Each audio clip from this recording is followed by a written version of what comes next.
The message arrived just as I was finalizing the adoption papers at my lawyer's office. Emma, we've decided to redirect your trust fund to Amanda. She has 3 kids and needs it more than you do. The transfer will be completed by Friday. My mother's text was quickly followed by my father's. It's for the best. You understand? I stared at my phone, a calm smile curling on my lips. Everything okay, Miss Carter?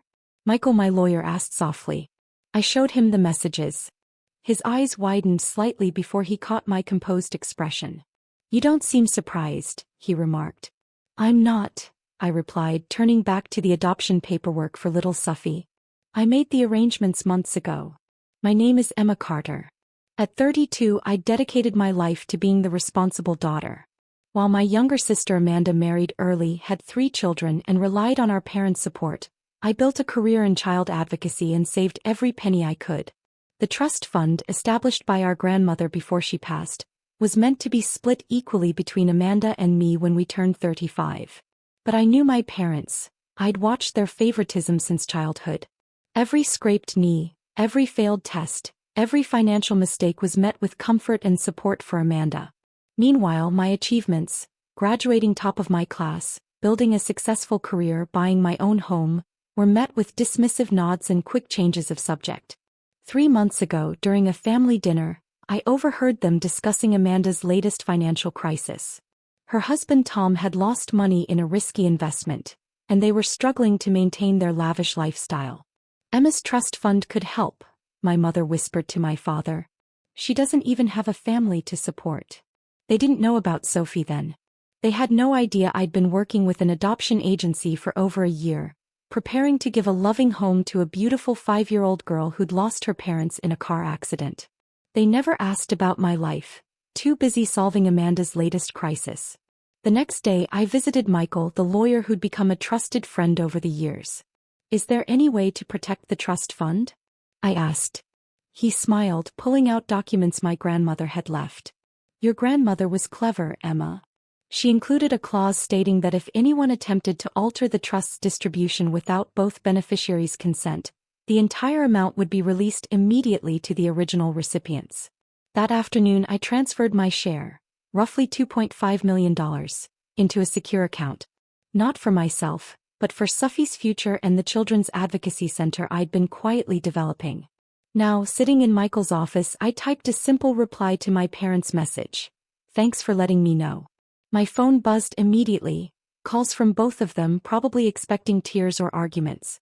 I declined them all, focusing instead on the final details of Sophie's adoption. Tomorrow, I would bring her home to a house filled with love and the security my grandmother had envisioned for her great-grandchildren. All of them, not just Amanda's. Should I tell them about the clause? Michael asked as he organized the finalized papers. Not yet, I replied. Let them find out when they try to access the funds. Besides, I smiled, glancing at Sophie's photo on my desk. I have more important things to focus on now. As I left his office, my phone kept buzzing with messages from my family. Amanda sent long texts insisting she deserved the money more because she had her own children to support. My parents alternated between guilt trips and demands that I answer their calls. Driving home in peaceful silence, I thought about the room I'd prepared for Sophie, painted in her favorite colors filled with books and toys. Tomorrow she would finally have a forever home, and I would have the daughter I'd always dreamed of. Their attempt to control my life through money had come too late. I'd already built something far more valuable than any trust fund. Let them think they'd won. Let them believe I was the passive, compliant daughter they'd always taken for granted. In less than 24 hours, they'd learn that sometimes, the quiet ones are the ones to watch out for. The morning I was scheduled to pick up Sophie, my parents showed up unannounced at my door. My mother's perfectly styled hair and my father's pressed golf shirt couldn't hide their agitation. Emma, we need to discuss this situation, my mother began, trying to push past me into the house. I blocked the doorway, noticing their eyes widen at the colorful backpack and small pink suitcase in the entryway. Are you going somewhere? My father asked, confusion evident. Yes, actually. I have an important appointment this morning, I said, checking my watch. I need to leave in 20 minutes.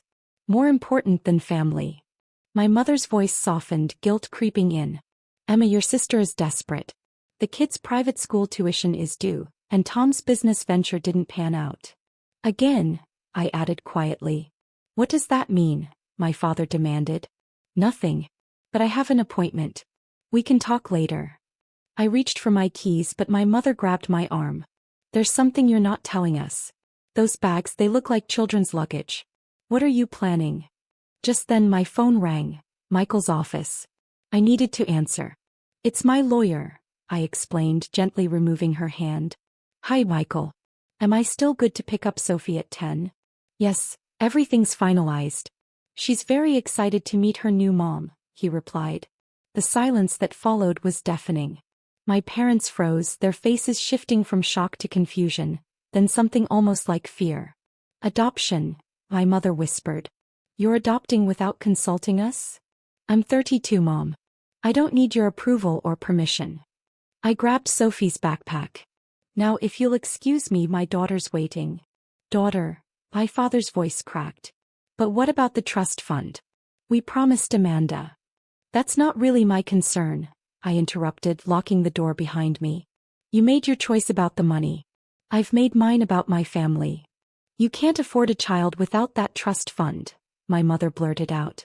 Stop this nonsense, I said firmly. As I stepped into my car, I felt a sense of calm. Their schemes, their greed, they no longer held power over me. Tomorrow, Sophie would finally have her home, and I'd have the family I'd always wanted. Let them think they'd won. They'd soon learn that sometimes the quiet ones are the most dangerous of all. I finally turned to face them, allowing some of my long-suppressed emotions to surface. You know what's interesting? I said, voice steady but tinged with quiet frustration. In all these years, you never once asked about my savings, my investments, or my plans. You assumed I had nothing because I didn't flaunt it like Amanda does. You thought that trust fund was my only resource, didn't you? They exchanged uncertain glances. My father cleared his throat. Well, on your salary, he began. I cut him off gently but firmly. My salary as a senior child advocate, my investments, and the money Grandma left me directly, separate from the trust fund, have made me quite comfortable. I offered a small, knowing smile as their eyes widened. Oh, you didn't know about that part of the will? I continued. Maybe because you were too busy helping Amanda spend her share within the first year. My mother stammered. But Amanda needs. I know what Amanda wants, I interrupted. There's a difference now. I really need to go. Sophie's waiting. As I turned to leave, I watched them stand in stunned silence in my driveway. My phone started buzzing again, this time from Amanda. I switched it to silent and focused on the road ahead. The adoption center was bright and welcoming. Sophie was waiting in the play area, clutching her favorite stuffed elephant. The moment she saw me, her face lit up with a smile that made everything, every dismissal, every family drama, every carefully laid plan worth it. Ready to go home, sweetie? I asked, kneeling down to her level. She nodded eagerly but hesitated. Will they like me? She asked softly. Who, honey? I prompted gently. My family. Will they like me? She repeated quietly. I hugged her tenderly. You and I are family now, Sophie. We're going to build our own kind of family, one filled with love, trust, and support. And yes, they'll love you once they get to know you. But for now, it's just us, and that's perfect. On the drive home, Sophie chattered excitedly about her new room. I received a text from Michael. Your parents just tried to access the trust fund. The clause has been triggered. Should I proceed as planned?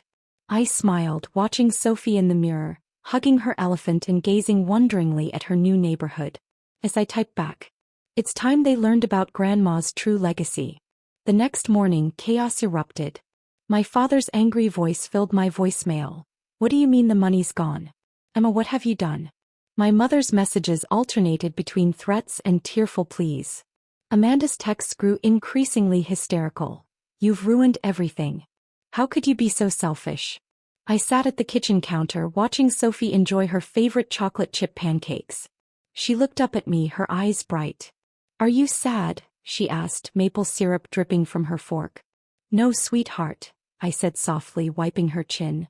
Just thinking about how perfect this morning is.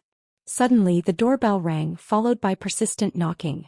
Through the window, I saw my parents' car with Amanda's minivan pulling up behind it. Remember how we practiced for loud situations? I asked Sophie, pulling her headphones from her backpack. She nodded. Good girl. Go upstairs and read while I handle this. Once she was settled, I opened the door, facing my family's fury. Amanda pushed past me, her face flushed with anger. How dare you steal my children's future? Kept my tone calm. Interesting choice of words. Considering you were planning to steal my share of the trust. That's different, my mother interrupted. We were just trying to help. Help, I echoed, gesturing mockingly to her designer purse and salon-highlighted hair. When was the last time you asked about my plans or my dreams? You never needed help, you just wanted to control everything. I pulled out an envelope from my coat pocket. Grandma's letter left with Michael. Would you like to know what she really thought about your parenting? I asked softly. My mother sank onto the couch, visibly shaken. What are you talking about? Do you favor Amanda? She watched you do it for years, I said, voice steady. That's why she added the clause about immediate distribution if anyone tried to change the trust's terms. She wanted to protect me from exactly this kind of manipulation. Then where's the money now? Amanda demanded. You have to give it back. From the stairs, Sophie's small voice broke the tense silence. Mama, my book fell. She stood there, headphones around her neck, clutching her elephant. The room went still. My mother stared at Sophie, then at me. Mama, she whispered. Yes, I replied softly, moving to pick up Sophie's book. Everyone meet Sophie, my daughter. You spent the trust fund on her? Amanda sputtered. No, I said with a smile. I invested my portion in something bigger. The Carter Children's Advocacy Center opens next month. A place where children like Sophie can find support, legal help, and a chance at a better future. The trust fund wasn't just money. It was an opportunity to continue Grandma's legacy of protecting those who need it most. My father sank into his chair, defeated. All this time I was building something meaningful, I continued. While you all focused on appearances, I was creating a real future. Not just for Sophie but for hundreds of children who need help. Amanda looked tearful. What about my kids? Their tuition. Gently I suggested, maybe it's time they went to public school. Maybe they should learn the value of earning things, not just receiving. Sophie tugged at my sleeve. Can we finish our pancakes now? Of course, sweetheart, I said, turning back to my family. You're welcome to be part of our lives. Part of something bigger than designer bags and country clubs.